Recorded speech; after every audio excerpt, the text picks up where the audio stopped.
शांति 16/7/1969 अव्यक्त बाप दादा मधुबन निवासी गोपों के साथ अव्यक्त बाप दादा की अव्यक्त रूहान।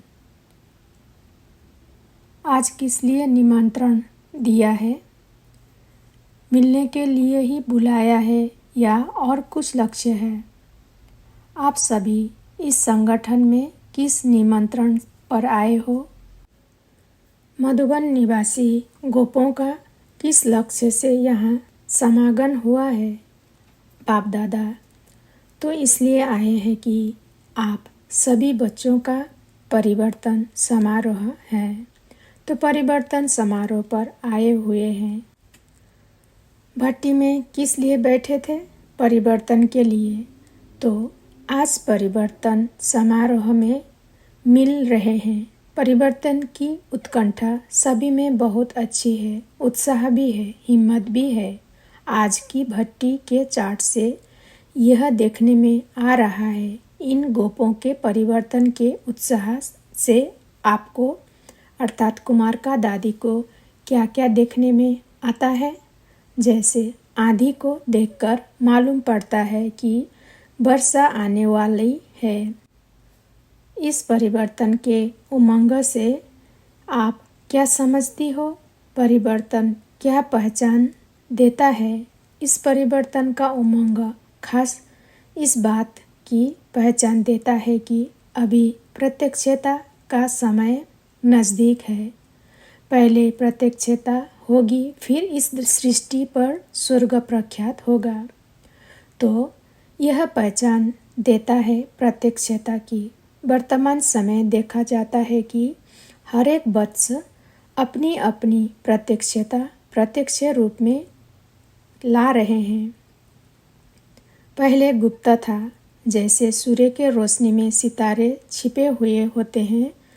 जब सूर्य दूसरे किनारे चला जाता है तो सितारों की चमक प्रत्यक्ष होती है। तो अब ज्ञान सूर्य व्यक्त किनारा छोड़ अव्यक्त वतन में खड़े हैं। तो आप व्यक्त देश में सितारों की प्रतीक्षा देखने में आती है। पहले से अभी एक दो को ज़्यादा पहचानते हो ना? जैसे कहते हैं ना, एक एक स्टार में दुनिया है, लेकिन यह पता नहीं है कि एक एक स्टार की कौन सी दुनिया है। इस आकाश के सितारों में कोई दुनिया नहीं है, लेकिन यह धरनी के चैतन्य सितारों में यह एक एक दुनिया है। अपनी दुनिया का साक्षात्कार होता जाता है। थोड़े समय में ही देखेंगे जो संगम का संपूर्ण रूप आप सभी का है।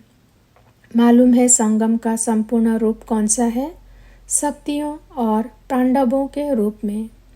तो यह संगम का जो संपूर्ण स्वरूप है वह अब प्रत्यक्ष आप सभी को अपने में महसूस होगा। मालूम पड़ेगा हमारे कौन से भक्त हैं, कौन सी प्रजा हैं।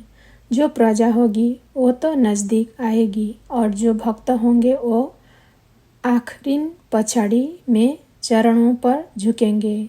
तो हर एक सितारे के अंदर जो राजधानी अथवा दुनिया बनी हुई है वह अब प्रत्यक्ष रूप लेगी। जब वह प्रत्यक्षता होगी तब सभी ओहो प्रभु का नारा लगाएंगे।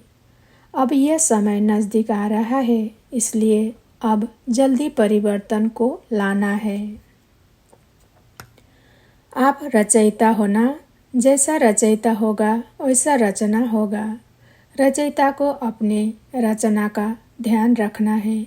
इस समय पर बाप दादा को भी हर्ष हो रहा है। स्नेह और साहस ये दो चीज़ देख कर के हर्षित हो रहे हैं। हर एक में स्नेह और साहस है। उसका सिर्फ बीज नहीं, लेकिन बीज का कुछ प्रत्यक्ष फल भी देखने में आता है। वह प्रत्यक्ष फल देखकर हर्षित होते हैं, लेकिन जब फल निकलता है तो फिर उनकी बहुत संभाल करनी पड़ती है। तो आप भी इस फल की बहुत संभाल रखना, क्योंकि यह फल बाप दादा को ही स्वीकार कराना है। लेकिन यह खबरदारी रखनी है कि बीच में माया रूपी चिड़िया फल को झूठा न कर देवे। फल जब पक जाता है तो फिर पक्षी उसको खाने की चिड़िया बहुत कोशिश करती है, तो यह माया भी इस फल को खाने के लिए कोशिश करेगी। लेकिन आप लोगों ने किसके लिए फल पकाया है तो संभाल भी पूरी करनी है। अभी अर्जुन फल निकला है, पूरा पक जाएगा फिर स्वीकार करेंगे। तब तक संभाल करनी है। फल के संभाल के लिए क्या प्रयत्न करेंगे, उसका क्या समाधान है आपके पास? जरा भी फल अगर झूठा हो गया फिर स्वीकार थोड़े ही होगा। अब उम्मीद तो बहुत अच्छी है। सभी के मस्तक पर आत्मा का सितारा तो देखने में आता ही है, लेकिन उसके साथ साथ आपके मस्तक पर क्या चमक रहा है? उम्मीदों का सितारा चमकता हुआ बाप दादा देख रहे हैं। सिर्फ इस सितारे के आगे बादल को आने नहीं देना, नहीं तो सितारा छिप जाएगा। यह जो उम्मीद का सितारा चमकता हुआ देखने में आ रहा है, उसकी परवरिश करते रहना। कभी भी कोई कार्य में चाहे स्थूल हो चाहे सूक्ष्म, एक तो कभी साहस नहीं छोड़ना, दूसरा आपस में स्नेह कायम रखना, तो फिर पांडवों की जय जयकार हो जाएगी। जय जयकार के नारे सुनने में आएंगे। अभी तो कभी कुछ हो रहा है। जब जय जयकार हो जाती है तो फिर नाटक समाप्त हो जाता है। फिर आप सभी को अव्यक्त स्थिति का झंडा दूर से देखने में आएगा। आप सभी को अव्यक्त एक रस स्थिति का झंडा सारी दुनिया को लहराता हुआ देखने में आएगा। आज जो एक परिवर्तन की प्रतिज्ञा का कंगन बांधा है, यह अविनाशी रखना। कंगन उतारना नहीं है। कोई भी कंगन बांधते हैं तो जब तक वह कार्य सफल न हो तब तक उतारा नहीं सकते हैं। तो यह कंगन भी कभी उतारना नहीं है। आगे चलकर बहुत अच्छी सीनरियाँ आएगी, लेकिन वह सीनरियाँ आपका परिवर्तन ही नज़दीक लाएगा। आपकी वैल्यू का भी पता पड़ेगा। जब अपनी वैल्यू का पता पड़ेगा तब वह नशा चढ़ेगा। अभी कभी क्या वैल्यू रखते हो, कभी क्या वैल्यू रखते हो, भाव में हेर फेर होते हैं। जैसे कोई चीज़ निकलती है तो पहले भाव थोड़ा नीचे ऊपर होता है, फिर फाइनल हो जाता है। अपनी वैल्यू को अभी फाइनल मालूम नहीं पड़ा है। कभी समझते हो बहुत वैल्यू है, कभी कम समझते हो, लेकिन यथार्थ हर एक की वैल्यू क्या है वह अभी जल्दी मालूम पड़ेगा। यह मधुबन जहाँ आप बैठे हो, ये सारी सृष्टि के बीच में क्या है? मधुबन है। बाप दादा का सारी दुनिया के बीच में बड़े प्यार से बनाया हुआ शोकेस। जैसे शोकेस में बहुत अच्छी अच्छी चीज़ें रखते हैं और सभी चीज़ों से ऊंची चीज़ शोकेस में रखते हैं, तो मधुबन सारी दुनिया के लिए शोकेस है। उस शोकेस में आप अमूल्य रत्न रखे हुए हो। यह मालूम है कि हम मधुबन शोकेस में अमूल्य रत्न है। यह मालूम है कि हम मधुबन शोकेस में अमूल्य रत्न है। शोकेस में जो चीज़ें रखी जाती है उसका खास ध्यान रखा जाता है, तो आप सभी भी शोकेस के मुख्य रत्न हो। आपको देखकर सभी समझेंगे कि अंदर माल क्या है। अगर एक बात याद रखेंगे तो शोकेस से शो करेंगे। जो कर्म हम करेंगे हमको देख और करेंगे। हर एक को समझना चाहिए, मैं अकेला नहीं हूँ, मेरे आगे पीछे सारी राजधानी है। मेरी प्रजा, मेरे भक्त मुझे देख रहे हैं।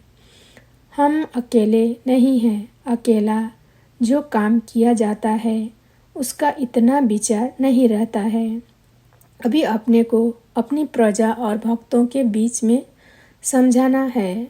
सभी आपको फॉलो करेंगे। जो भी सेकंड कदम चलता है वह तुम्हारा संस्कार आपको जो भक्त और प्रजा है उनमें भरता जाएगा। जैसे माँ के पेट में गर्भ होता है तो कितनी संभाल करते हैं, क्योंकि माँ जो करेगी, जो खाएगी, वह संस्कार बच्चे में भरेंगे। तो आप सभी को भी इतना ख्याल रखना है जो कर्म हम करेंगे हमको देख हमारी प्रजा और हमारे द्वापर से कलियुग तक के भक्त भी ऐसे बनेंगे। मंदिर भी ऐसा बनेगा, मूर्ति भी ऐसी बनेगी, मंदिर को स्थान भी ऐसा मिलेगा। इसलिए हमेशा लक्ष्य रखो कि हम अभी अकेले नहीं हैं। हम मास्टर रचयिता के साथ रचना भी है। माँ बाप जब अकेले होते हैं तो जो भी करें, लेकिन अपनी रचना के सामने होते हैं तो कितना ध्यान देते हैं। तो आप भी रचयिता हो। जो रचयिता करेंगे वही रचना करेगी। जब अपने ऊपर जिम्मेवारी समझेंगे तो जिम्मेवारी पड़ने से अलबेलापन और आलस्य खत्म हो जाएगा। कौन सी जिम्मेवारी? जो कर्म हम करेंगे, हर एक सितारे को अपनी दुनिया को परख रखनी है। कोई की छोटी दुनिया है, कोई की बड़ी दुनिया है।